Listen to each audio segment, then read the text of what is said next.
We are starting Chapter 3, Lesson 5 for IM1. This is arithmetic sequence as linear functions.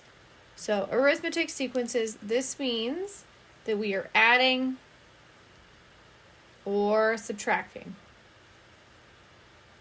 So that's what, when we hear arithmetic, it means adding or subtracting.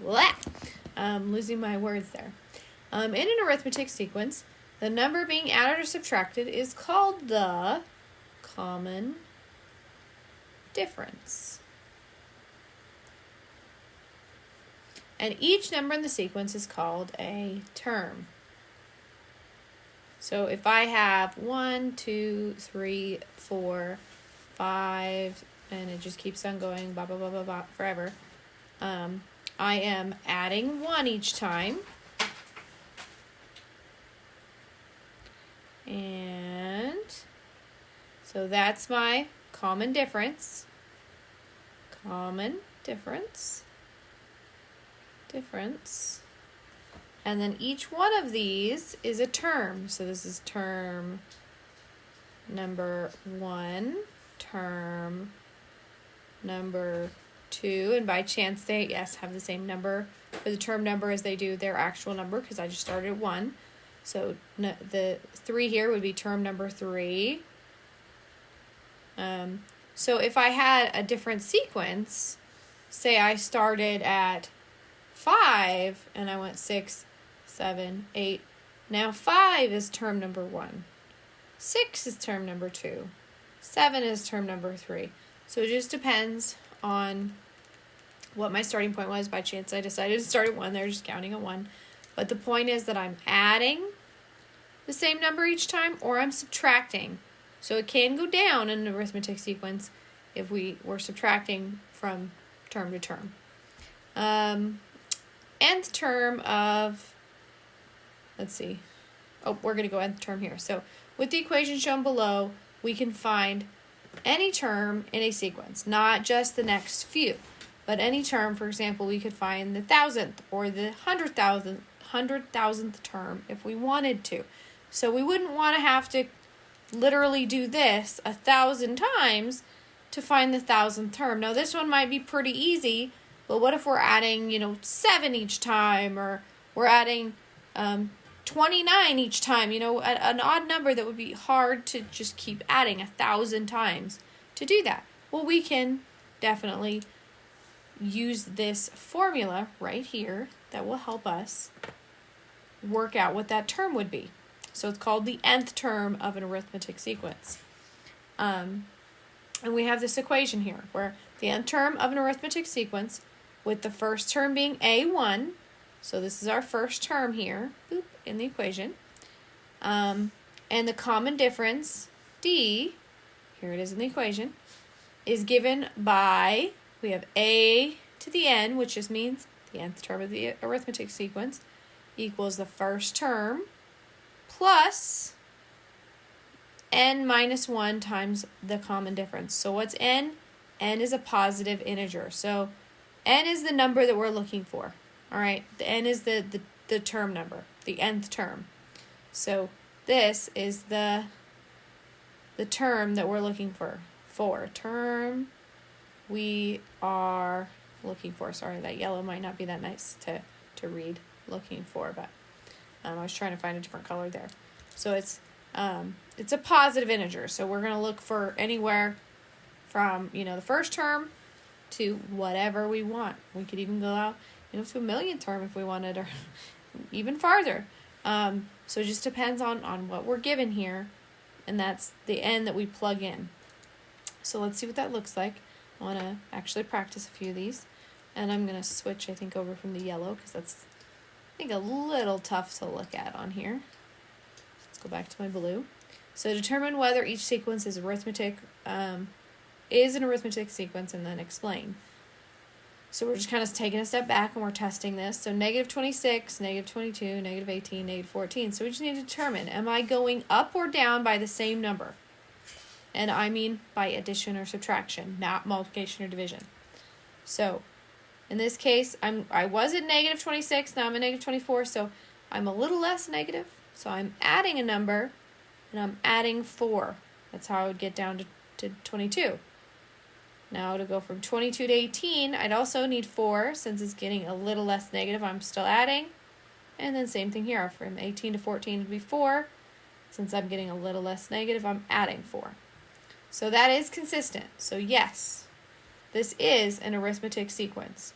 And you can explain because you can say there is a common difference between each term. All right, 1b, so let's take a look at this one. We would add 3 to get from 1 to 4. We would add 5 to get from 4 to 9. Or we would add 16 to get from 9 to 25. So we're adding something different each time. So this is a no. We do not have a common difference here.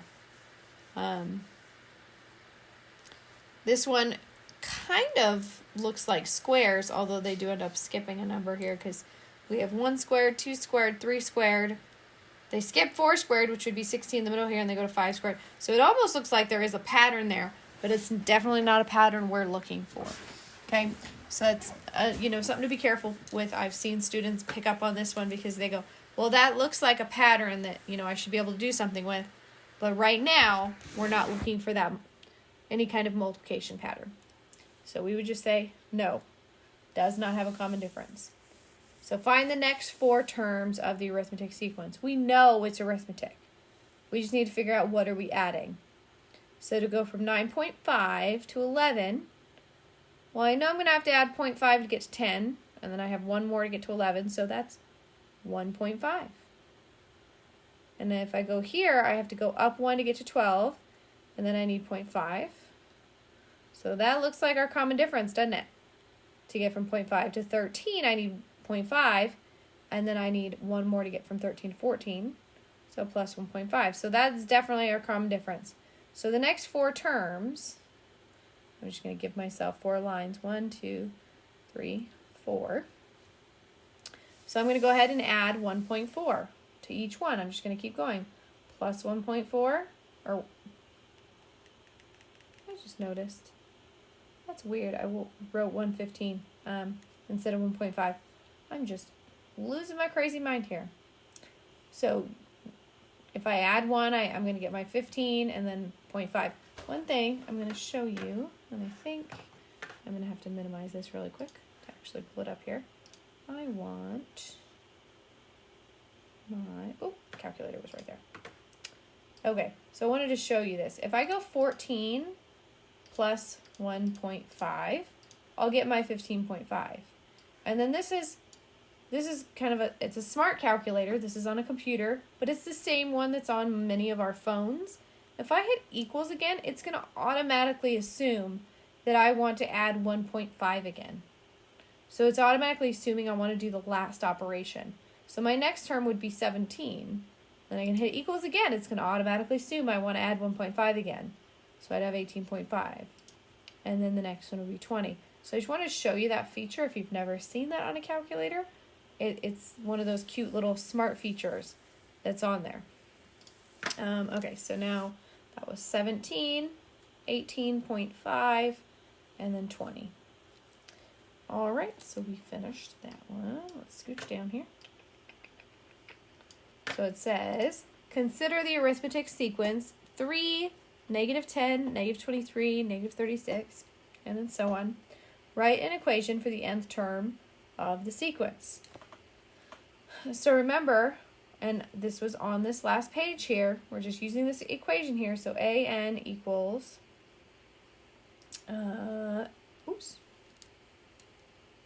putting parentheses where they don't belong, the first term plus the number, whatever term you're looking for, minus 1 times the common difference. All right, so here is my basic equation. This is the formula. Now I have to plug it in specific for these numbers. So my first term is literally the first term here. So I know that this is going to be 3, and I'll even kind of color code this. I like color coding for whatever reason. So I know A1 is going to be 3. AN is going to stay AN for right now because I'm just writing the equation for it. And And I don't have the number, so I'm going to leave this part alone. But I do have the common difference. I need to go through, and I'll do this in green right now. We'll do kind of Christmassy here.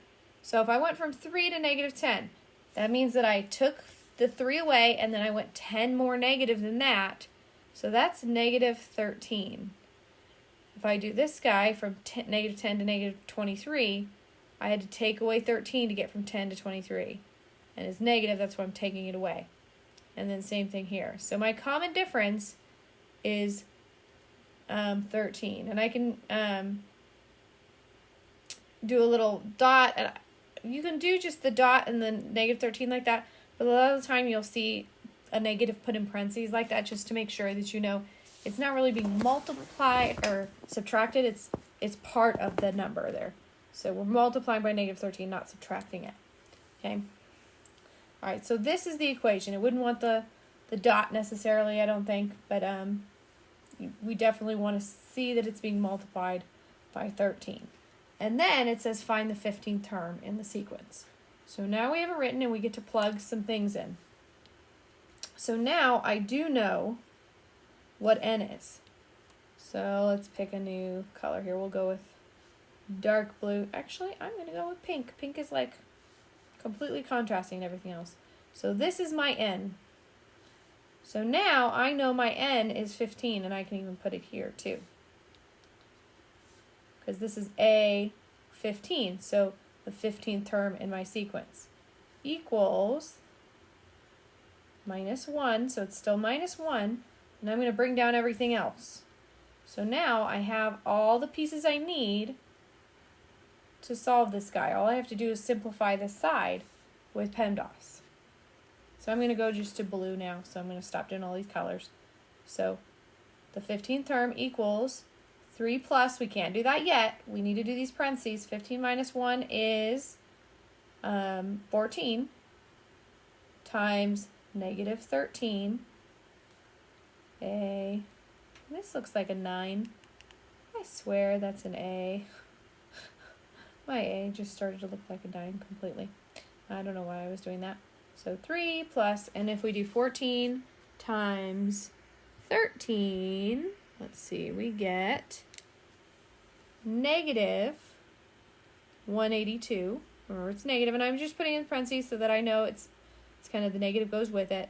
So now I have 3 plus negative 182, and all I have to do is subtract. Remember, if I have a negative and a positive, I subtract, and the bigger number decides. Well, 182 is definitely bigger than 3, or more numbers than 3. So I know negative 182 is not actually bigger than 3. What I mean is the number itself, 182.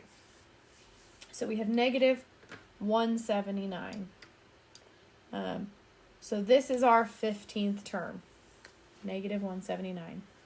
I believe that is the end of section 5. So I will see you in section 6.